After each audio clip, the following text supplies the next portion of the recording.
NSY Goa thanked the Chief Minister Pramod Sawant for waking up from his sleep and waiving off 50% of the college fees.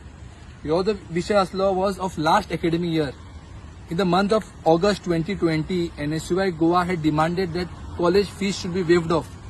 And it took 1 year from last 2020 August to now August 21. It took 1 year for the Chief Minister to solve this issue. So we are thankful for the Chief Minister की तो जागो झालो म्हणून. आणि एक वर्षा मागीर सुद्धा CM has not taken a uniform decision of all the courses and of all the colleges. He has taken decision only in the purview of Director of Higher Education.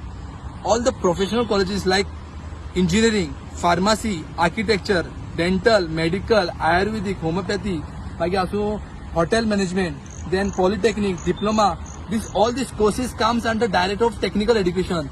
CM has not taken a uniform decision throughout the Goa, throughout the colleges across Goa. So we condemn CM that CM should include these courses also, and CM should make sure that also Director of Technical Education चे अंतर कितले colleges येता of all the professional colleges तांची सुद्धा fees जी 50% waive off करची बेगीचे बेगीन ना जाल्यार NSY Goa along with all these professional students will protest, will come on the street and will fight for a right.